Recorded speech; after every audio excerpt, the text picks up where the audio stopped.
మళ్ళీ నేను ఛాలెంజ్ చేసిన ఆయన రాలేదు, ఈయన రాలేదు. రెండో అంశం, రాష్ట్రానికి సంబంధించి తెలంగాణ రాష్ట్రానికి సంబంధించినంత వరకు సింగరేణి కాలనీస్ ప్రభుత్వ రంగ సంస్థ. ఆ సంస్థ ఆస్తులు, వనరులు, అక్కడ పనిచేసే ఉద్యోగస్తులు అందరూ ఈ రాష్ట్రానికి సంబంధించిన ఆస్తులు. పొద్దు లేస్తే సాయంత్రం దాకా రోజుకు ఒక దగ్గర పోయి సింగరేణి మీద అబద్ధాలు పోగేసి ప్రచారం చేసుకుంటూ పోతా ఉంటారు. ఎవరిని నష్టపరుద్దామని నేను సూటిగా అడుగుతా ఉన్నాను కేసీఆర్ గారిని. లెక్కలతో సహా 2014 నుంచి 2023 వరకు ఈ రాష్ట్రంలో ఉన్నటువంటి కోల్ బ్లాక్స్ సంబంధించి ఈ రాష్ట్రంలో ఉన్న థర్మల్ పవర్ ప్రాజెక్ట్స్కి లేకపోతే బయట ఉన్నటువంటి థర్మల్ పవర్ ప్రాజెక్ట్స్కి అమ్ముకోవటానికి పనికొచ్చేటువంటి ఉపయోగపడే సింగరేణి కోల్ బ్లాక్ సంబంధించిన కోల్ని ఈ 10 సంవత్సరాల్లో ఆ కోల్ బ్లాక్స్ ని పెంచడానికి ఒక్క చిన్న ప్రయత్నమైనా మీరు చేశారా? అదనంగా ఒక కోల్ బ్లాక్ నేను యాడ్ చేశారా? ఉన్న థర్మల్ పవర్ ప్రాజెక్ట్స్ నడవటానికి ఉన్న కోల్ బ్లాక్స్ కోల్ మైనింగ్ అయితే ఉంటే కొన్ని మూసుకుంటూ వస్తూ ఉంటారు. మూసుకుంటూ వచ్చినటువంటి వాటి కొత్త ఓపెన్ చేసి మళ్ళీ వాటికి సరిపోయేటట్టుగా ప్రొడక్షన్ అందించే పరిస్థితి చేసుకోవాలి. ఎవరైనా ప్లాన్ చేసుకుంటారు. 10 ఏళ్లలో ఉన్న థర్మల్ పవర్ ప్రాజెక్ట్స్కి అదనంగా ఏమన్నా కొత్తగా కోల్ బ్లాక్స్ మీరు యాడ్ చేశారా? 10 సంవత్సరాలు చేయలేదు కదా. కానీ కొన్ని బ్లాక్స్ మాత్రం కోల్ అయిపోయి క్లోజ్ చేశారు కదా. కనీసం క్లోజ్ చేసినటువంటి వాటికైనా మీరు ఇంకో కొత్త యాడ్ చేశారంటే చేయలేదు. అవి చేయకపోగా అదనంగా భద్రాద్రి థర్మల్ పవర్ స్టేషన్ని, యాదాద్రి థర్మల్ పవర్ స్టేషన్ని, థర్మల్ ప్రాజెక్ట్ని అయితే మీరు ప్లాన్ చేసి ఉన్న వాటికే మీరు అదనంగా కోల్ బ్లాక్స్ యాడ్ చేయలేదు. 10 ఏళ్లలో కొన్ని మూసేసుకుంటూ వస్తూ ఉంటే మరి కొత్త ప్రాజెక్టులు పెట్టినోడు ఎవడైనా తలకాయ ఉన్నాడు.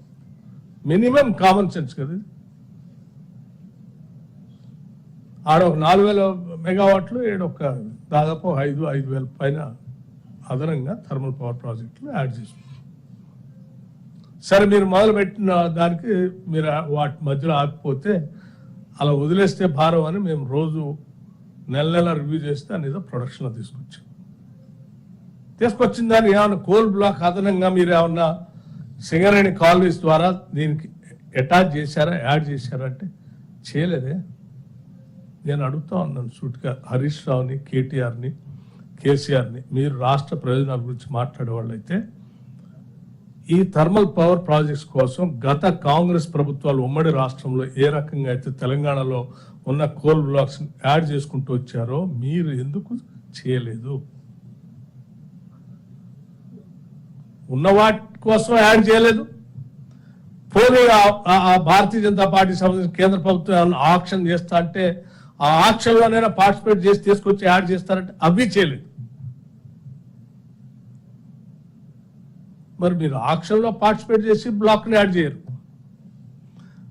కొత్త ఓపెన్ చేయరు అంటే మీ ఉద్దేశం ఏంటి? ఈ థర్మల్ పవర్ ప్రాజెక్ట్స్కి కోల్ అందుబాటులో రావద్దు, కోల్ షార్టేజ్ రావాలా, క్రైసిస్ రావాలా, ఈ థర్మల్ పవర్ ప్రాజెక్ట్స్కి ఇబ్బంది పడాలా?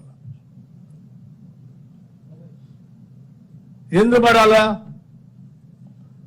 జనరల్గా ఇక్కడ ఉన్నటువంటి ఆక్షన్ చేసిన కోల్ బ్లాక్స్ మీరు పార్టిసిపేట్ చేసుకుంటే సింగరేణికి వచ్చాయి. సింగరేణికి వస్తే సింగరేణి కట్టే రాయల్టీ కూడా రాష్ట్రానికి వచ్చేది, కేంద్రానికి పోయేది కాదు కదా, తెలంగాణ రాష్ట్రానికి వచ్చేది. మరి ఆ రాయల్టీ రానికుండా చేస్తే, సింగరేణి కోల్ బ్లాక్ లేకుండా చేస్తే ఎవరికి దక్కేటట్టు చేసినావు? నువ్వు బలవంతంగా సింగరేణి ఆపి ఇద్దరు ఎవరో ప్రైవేట్ వ్యక్తులకి సత్తుపల్లి 3 కోయగూడెం బ్లాకులు ప్రైవేటు వ్యక్తులకి పోయేటట్టుగా చేస్తుంది. ప్రైవేటు వ్యక్తులకు పోయేటట్టు చేయటం వలన ఎవరికి లాభం జరిగింది? ఇది సింగరేణి జరిగిందా, లేకపోతే థర్మల్ పవర్ ప్రాజెక్ట్స్ జరిగిందా, లేకపోతే మీకు సంబంధించిన తెలిసినటువంటి ప్రైవేట్ వ్యక్తులకు మేలు జరిగిందా? ఎవరికి జరిగింది?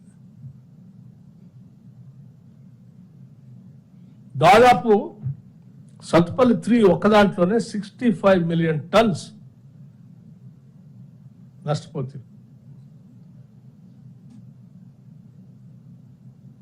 ఆ పాత వాటికే నడవటానికి సరిపోయే కోల్ లేకుండా ఈ కొత్త రాకుండా చేస్తే, ఈ కొత్త వాటికి కూడా రాకుండా చేస్తే అంతిమంగా నీ ఆలోచన ఏంటి?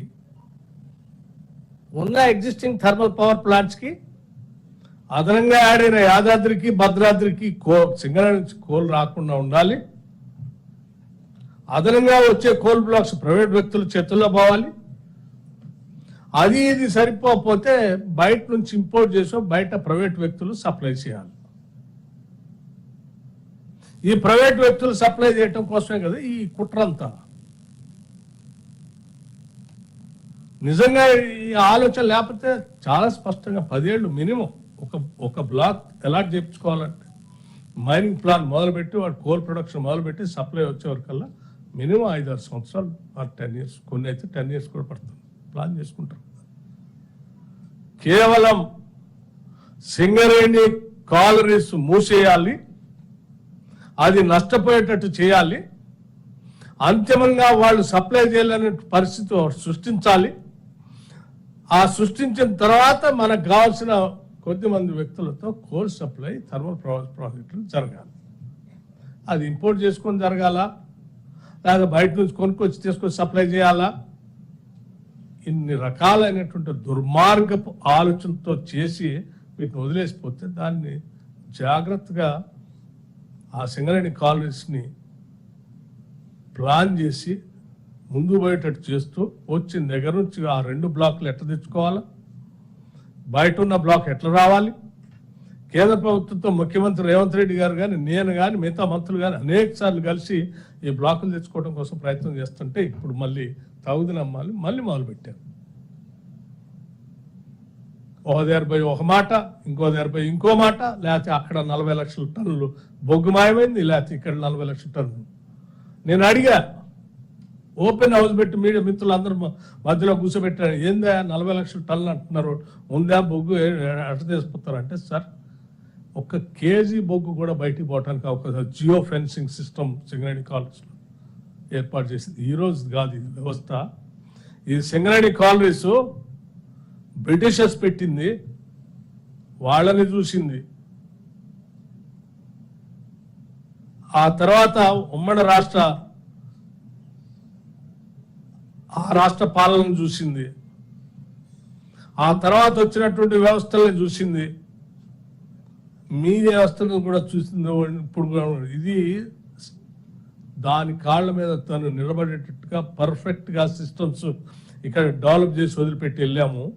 ఇందులోంచి 1 కేజీ కూడా బొగ్గు బయట పోవడానికి అవకాశం ఉండదు. మరి ఎందుకు చేస్తున్నారంటే కావాలని సింగరేణిని ఆభాసపాలు చేసి ఇబ్బంది పెట్టాలని ఒక ప్రచారం చేస్తున్నారు సార్.